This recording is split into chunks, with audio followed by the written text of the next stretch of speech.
Buenos días, soy José María Ramírez, soy residente de dermatología de tercer año en el Hospital Universitario de Canarias, actualmente haciendo una rotación externa en el Hospital Universitario Puerta del Mar, en Cádiz, donde estamos a 19 grados, con cielo parcialmente nublado. Día 1 de febrero de 2021 y vamos a hablar sobre inmunoterapia en cáncer de piel. Esta es la primera de una serie de 3 sesiones donde vamos a comentar un poco las generalidades de la inmunoterapia en el cáncer de piel y hoy nos centraremos específicamente en el carcinoma de células de Merkel, dejando el carcinoma epidermoide y el melanoma para posteriores sesiones. Bueno, comentando un poco sobre la inmunoterapia, esta nació en el siglo XIX con el que se considera el padre de la inmunoterapia, William Coley. Él era un cirujano especializado en tejido óseo que observó que en uno de sus pacientes con un sarcoma que tenía muy mal pronóstico, al adquirir una infección por un estreptococo, al coger una erisipela, pues ese tumor remitió parcialmente, mejorando el pronóstico. E investigando sobre el tema, observó que otros compañeros suyos, como Pasteur o Koch, habían descrito casos similares. Por tanto, siguió investigando y patentó lo que se conoció como la toxina de coli, que no era más que un conjunto de bacterias atenuadas con calor, como Streptococcus, Serratia, y observó que al inyectárselo a algunos de sus pacientes, muchos lograban remitir el tumor y mejorar su supervivencia. Esta relación entre sistema inmune y tumor fue el germen de lo que hoy conocemos. Y es que hoy sabemos que nuestro sistema inmune es capaz de reconocer y atacar a las células tumorales, para lo cual se requiere una interacción compleja y rápida entre varios tipos celulares, con participación tanto del sistema inmune innato como adaptativo. Dentro de todas estas células que forman parte de este sistema de inmunovigilancia, le vamos a dar especial protagonismo al linfocito, pues va a ser quienes inicien la distinción entre los antígenos propios y los extraños, en un mecanismo conocido como la sinapsis inmune.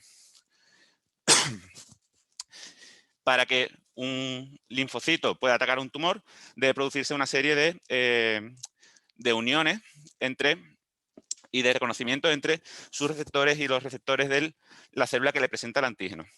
Aquí tenemos el receptor TCR, el receptor de célula T, que tiene una parte fija y una parte variable. La parte variable es el CD8, que es capaz de unirse específicamente un antígeno del tumor presentado por la célula presentada del antígeno.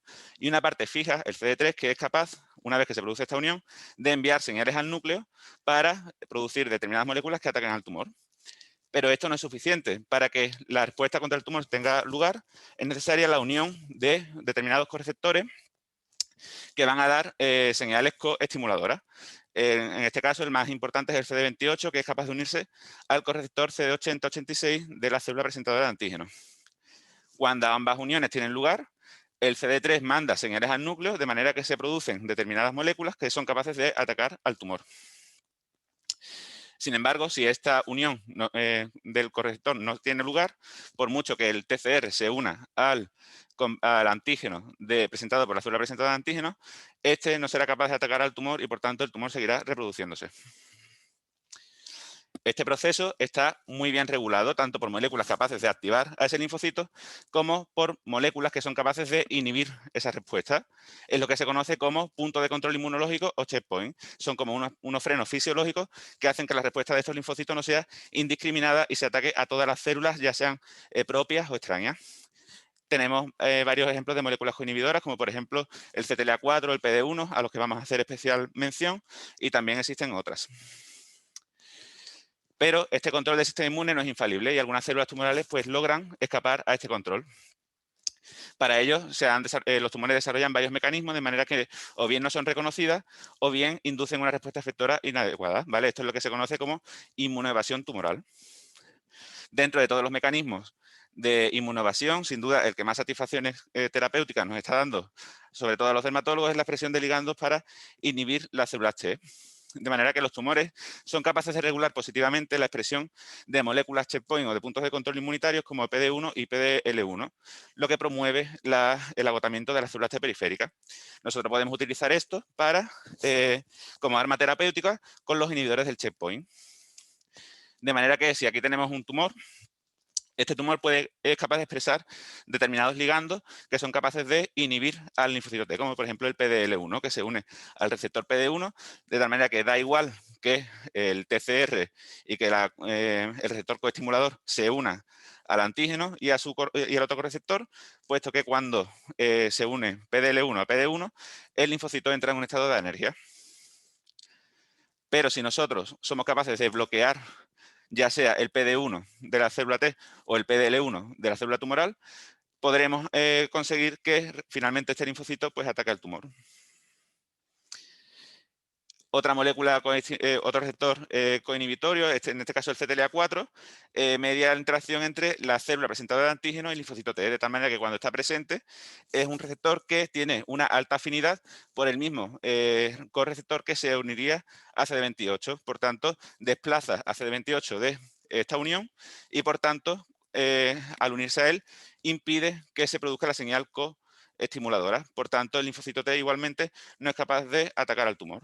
Si nosotros somos capaces de bloquear este CTLA4, haremos que finalmente B7 se una a CD28 y, de nuevo, el linfocito T esté activo.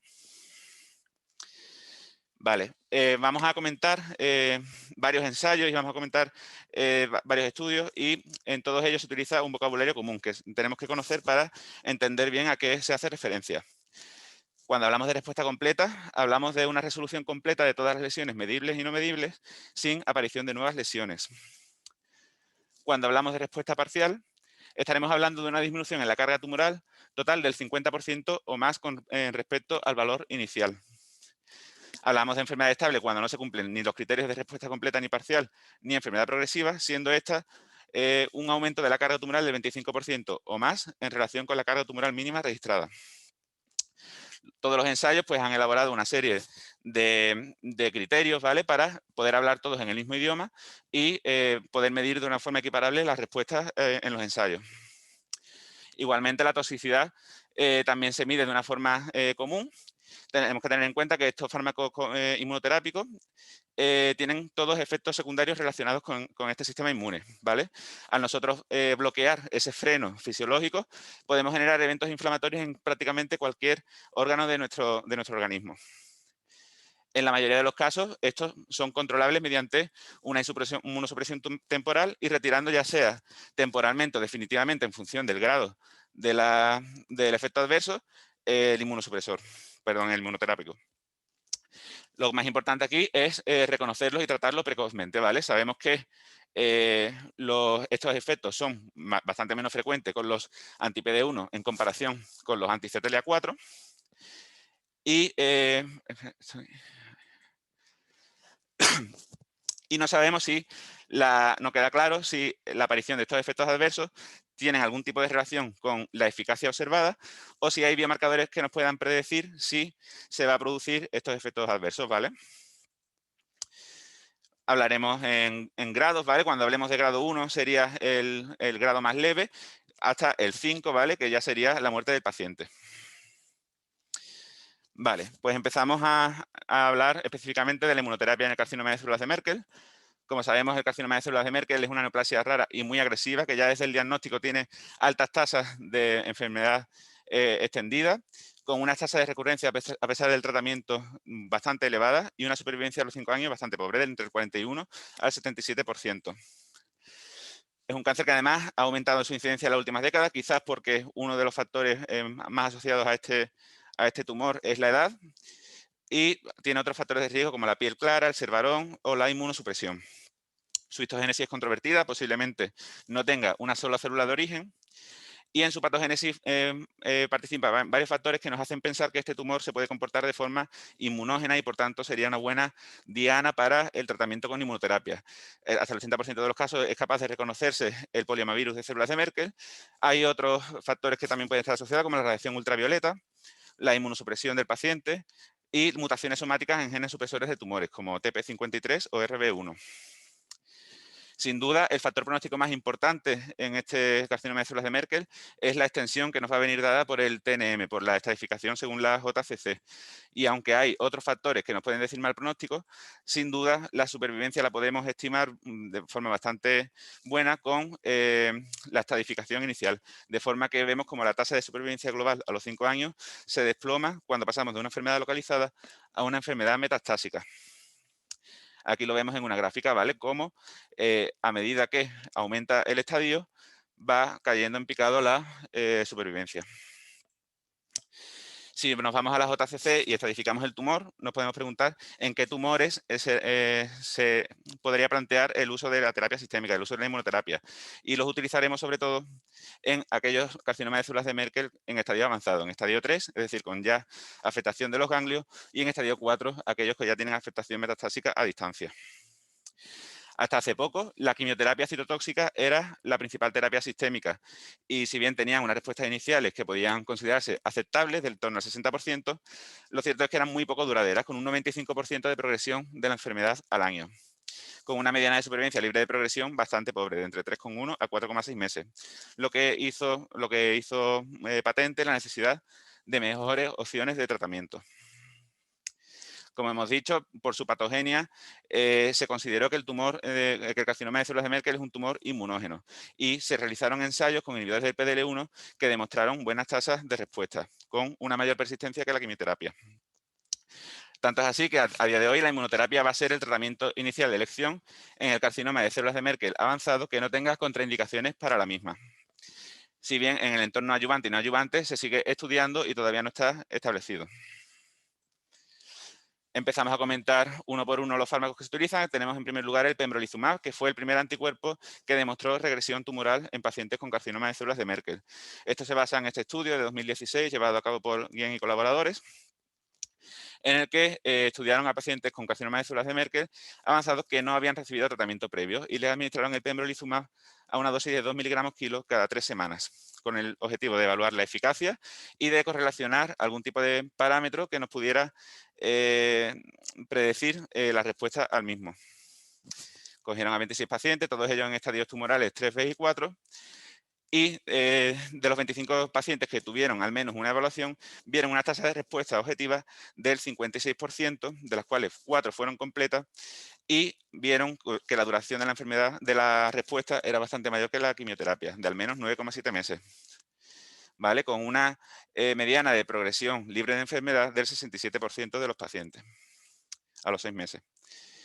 Observaron, por tanto, no consiguieron establecer ningún tipo de relación entre el estatus viral del tumor, ni con la expresión PDL1, ni con el grado de infiltración tumoral en el tumor.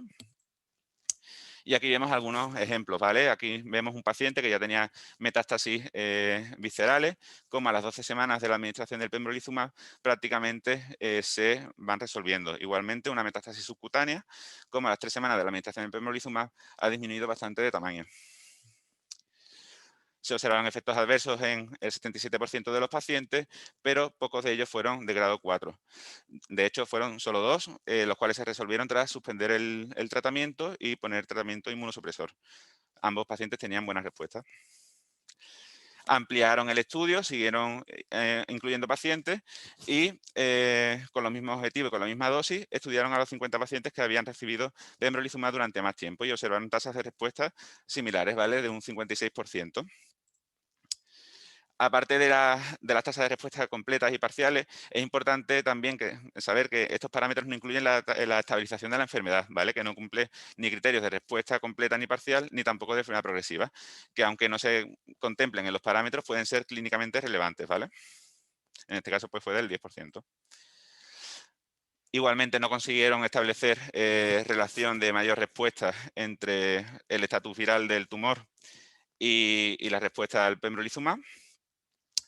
Y como veis, la supervivencia es bastante buena, ¿vale? Dentro de lo que es este tumor.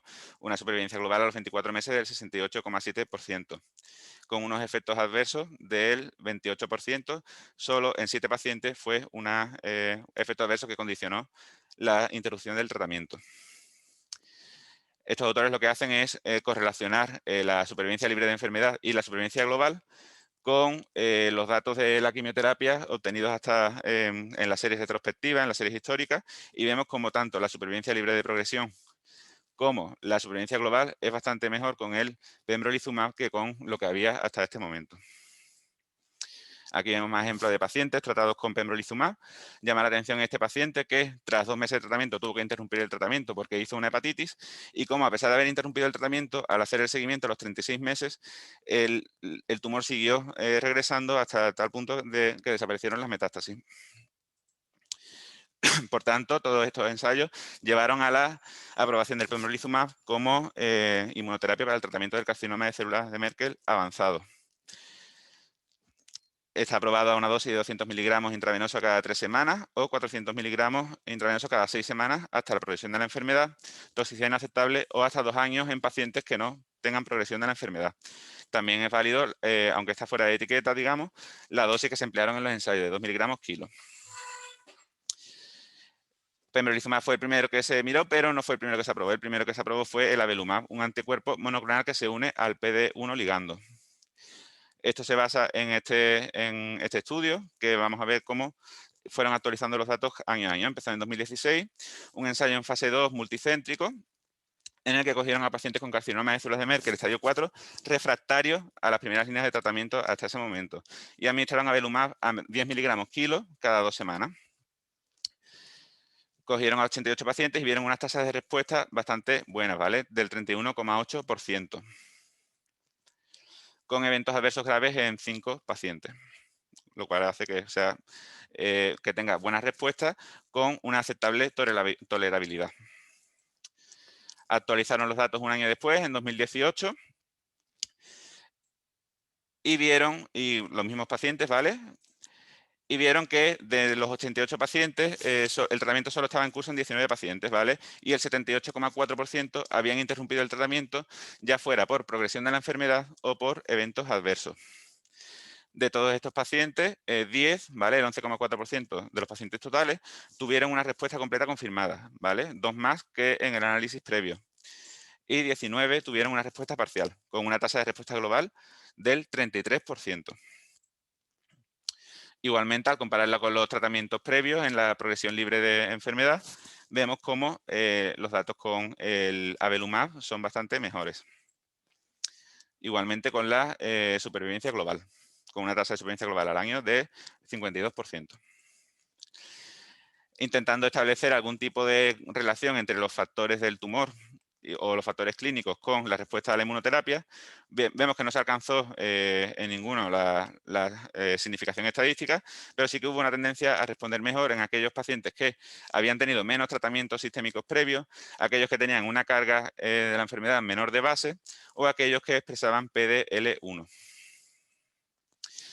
A los 2 años se vuelve a revisar los resultados de estos pacientes y la tasa de respuesta objetiva pues se vio que no variaba, ¿vale? Del 33%, con buenas tasas de supervivencia global a los 2 años y de supervivencia libre de progresión a los 2 años, ¿vale? Del 26 y del 36%. Vieron que esta respuesta era independiente del estatus viral y de la expresión de PDL1 y el perfil de efectos adversos pues, fue consistente con los análisis previos, ¿vale? No vieron ningún tipo de efecto nuevo. Y aquí se hace ya el seguimiento a los 3 años y quizás aquí lo que más nos llama la atención es que de los que tuvieron la supervivencia global mayor de 36 meses, el 81,8% expresaba el PDL1, ¿vale? En definitiva, estos ensayos muestran que avelumab pues tenía respuestas duraderas continuas y unos resultados de supervivencia significativos, ¿vale? Superando pues, lo que había hasta este momento, la quimioterapia citotóxica. Aquí muestra un estudio que se realizó en el entorno del mundo real, que es cierto que por cuestiones metodológicas pues no es tan representativo, pero es cierto que dentro de que la recolección de datos y demás se hizo de una manera pues más menos fiable, sí que incluyó una muestra quizás más representativa, pues incluyó también a pacientes potencialmente inmunodeprimidos y vemos que las tasas de respuesta que se informan en este estudio pues son más o menos similares, ¿vale? Hasta el 46,7%. Todo esto es en pacientes que ya habían recibido quimioterapia previa. El estudio Javelin parte B estudia el avelumab en el entorno de un carcinoma de células de Merkel metastásico, pero como tratamiento de primera línea. Por tanto, estudian a 39 pacientes, hacen el seguimiento y estudian a los pacientes que tuvieron al menos 3 meses de seguimiento. Y de estos 29 pacientes ven que se produce un 62,1% de respuestas objetivas, ¿vale? Con un buen perfil de tolerabilidad, ¿vale? No se producen ni muertes ni efectos adversos de grado 4 o superior. Y además las respuestas son bastante, tienen bastante durabilidad en el tiempo, ¿vale? Con una proporción estimada de respuesta a los 3 meses del 95% y a los 6 meses del 83%, superando claramente la duración de la respuesta de la quimioterapia. Por tanto, todo esto respaldó la aprobación de avelumab tanto en Estados Unidos como en la Unión Europea como tratamiento estándar para el carcinoma de células de Merkel metastásico. Se aconseja premedicar con antihistamínico paracetamol previo a las primeras 4 infusiones, con una posología de 800 miligramos intravenosos cada 2 semanas hasta progresión de la enfermedad o toxicidad inaceptable. También es válido el uso de la dosis empleada en los ensayos clínicos de 10 miligramos kilo cada 2 semanas. Y hay otros fármacos inmunoterápicos que se están estudiando que con ensayos abiertos y demás, que la verdad que tienen son bastante esperanzadores, ¿vale? Como por ejemplo el nivolumab, un anticuerpo monoclonal anti-PD1, que tiene este ensayo en curso y aquí vemos algunos resultados preliminares, ¿vale? Se ve que la administración de nivolumab a 240 miligramos cada 2 semanas tiene una tasa de respuesta bastante superponible a las del avelumab. Por tanto, de momento se puede llegar a la conclusión de que nivolumab induce regresiones tumorales rápidas y duraderas, tanto en pacientes con como sin tratamiento previo. Nivolumab también se ha estudiado en el entorno neoadyuvante, ¿vale? Se cogieron a pacientes en un estudio de varias cohortes, se estudió a la cohorte de pacientes con carcinoma de Merkel resecable en neoadyuvancia. Los pacientes recibieron 240 miligramos de nivolumab en los días 1 y 15 y al día 29 se sometieron a una intervención quirúrgica, ¿vale? Del tumor. De estos pacientes, de los 36 pacientes que se sometieron a la cirugía, 17 pacientes mostraron una respuesta patológica completa al nivolumab. Y de los pacientes evaluables radiológicamente, el 54,5% presentó reducciones tumorales. Y lo más importante de esto es que estos pacientes que respondieron al nivolumab en neoadyuvancia mejoraron después su supervivencia libre de enfermedad. Aquí vemos cómo la supervivencia libre de enfermedad a los 12 y a los 24 meses son bastante altas, ¿vale? Al igual que la supervivencia global. Aquí vemos un ejemplo de una paciente con un carcinoma de Merkel bastante grande, como al día 17, después de 2 administraciones de nivolumab, el tumor ha bajado bastante de tamaño. Después se aplicó radioterapia y cirugía y vemos como a los 3 años ya está libre de enfermedad.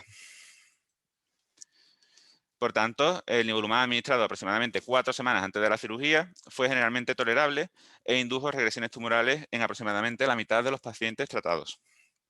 Aquí vemos en una tablita de actas un cuadro resumen de lo que hemos comentado hasta ahora. Y se están estudiando otras dianas, ¿vale? Como por ejemplo el ipilimumab, en el que hay ensayos en marcha tanto en adyuvancias como en enfermedad metastásica, tanto solo como en combinación con inhibidores del PD1. Estamos pendientes de los resultados preliminares, pero de momento su evidencia sobre eficacia y seguridad es bastante limitada. Tenemos, por ejemplo, este ensayo que se tuvo que cerrar, en el que se comparaba ipilimumab a dosis de 3 miligramos kilo cada 3 semanas en 4 ciclos con observación y se tuvo que interrumpir el estudio porque ipilimumab no solo no mejoraba la supervivencia, sino que además empeoraba la toxicidad. Hay descritas series de casos donde parece que ipilimumab puede ir bien. Hay otros estudios donde se habla de ipilimumab cuando el Merkel es refractario ya a la terapia anti-PD1 y aquí el ipilimumab, ya sea solo o en combinación con estos anti-PD1, pues muestra respuesta en hasta el 30% de los pacientes. Pero, como digo, hay muchísimos ensayos en marcha y estamos pendientes un poco de los resultados. Vale, y ya para terminar, es importante saber bueno, que hay necesidad, ¿no?, de buscar biomarcadores que puedan predecir qué pacientes pueden responder a esta terapia, porque no todos responden y porque son fármacos que tienen una toxicidad bastante importante. Si bien es cierto que ningún paciente que tenga justificación clínica para el uso de inmunoterapia se debe rechazar la misma por no expresar alguno de estos biomarcadores, ¿vale? Estos biomarcadores sí que son importantes en otros tumores, por ejemplo, la expresión PDL1, PD1 sí que es importante en el carcinoma de pulmón, pero en el cáncer de piel todavía no está tan claro. Este autor intentó correlacionar la respuesta a la inmunoterapia con, con los factores tanto clínicos como moleculares del tumor, midiendo las mutaciones oncogénicas, las firmas mutacionales, el estatus viral del tumor, y observó que las tasas de respuesta no eran significativamente diferentes, estadísticamente hablando, es decir, ya fuera una carga mutacional alta o inducida por ultravioleta, o una carga mutacional baja o inducida por el virus, por el poliomielivirus de células B, de células de Merkel, no hubo diferencia en la tasa de respuesta, pero sí que observó que la expresión de PD-1 se asoció con la respuesta a la inmunoterapia de forma estadísticamente significativa, así como en qué línea de tratamiento se empleaba esta inmunoterapia. Es decir, había más probabilidad de respuesta a la inmunoterapia si se empleaba como primera línea, a si se empleaba como tercera línea o posterior. Posteriormente, en noviembre de 2020, se publica este artículo donde otro autor, Casio, intenta también medir factores que puedan predecir esta respuesta a la inmunoterapia. Se analizan 45 pacientes con Merkel estadio 3-4, en el que se utilizó la inmunoterapia como tratamiento de primera línea, y observó que un estadio menos avanzado en el momento del diagnóstico y un intervalo libre de enfermedad más corto entre la finalización del tratamiento inicial y las recurrencias se asociaron con mayores probabilidades de respuesta. También vio que se asoció con mayor probabilidad de respuesta a los polimorfismos de un solo nucleótido en ARID2 y NTRK1. Y no observó relación entre las respuestas y otros factores como el estatus viral del tumor, la carga mutacional, las firmas mutacionales por ultravioleta, ni las alteraciones en el número de copias. Otros autores publicaron que tras iniciar el tratamiento con inmunoterapia, un mayor número de linfocitos doblemente positivos PD1 T-HIT podían predecir una mejor respuesta. Pero como digo, todo esto está en estudio. Como conclusión, el carcinoma de células de Merkel es un tumor agresivo con unas altas tasas de recurrencia y de enfermedad extendida al diagnóstico y alta mortalidad. La inmunoterapia ha desbancado a la quimioterapia como primera línea en el tratamiento del Merkel avanzado, mejorando las tasas de respuesta y supervivencia. Actualmente consideramos anti-PD1 y PDL1 la principal vía de tratamiento en el Merkel avanzado. Si bien tenemos que seguir mirando si estos tienen un papel en el entorno adyuvante y neoadyuvante. Nos hacen falta también más datos en el entorno real, por ejemplo, pacientes inmunosuprimidos en los que normalmente se les excluye del estudio. Hay muchísimos ensayos en marcha, estamos pendientes de los resultados de los mismos. Necesitamos biomarcadores que puedan predecir la respuesta y aunque la inmunoterapia está mostrando resultados favorables, es cierto que los datos todavía son bastante pobres y que muchos no van bien. Por tanto, necesitamos nuevas estrategias de tratamiento. Y ya para terminar, me gustaría dedicar unas palabras a una junta, ¿vale? Que falleció hace poco. Una junta de mi hospital falleció hace menos de un mes. Y nada, me gustaría dedicar esta sesión a ella. Muchas gracias.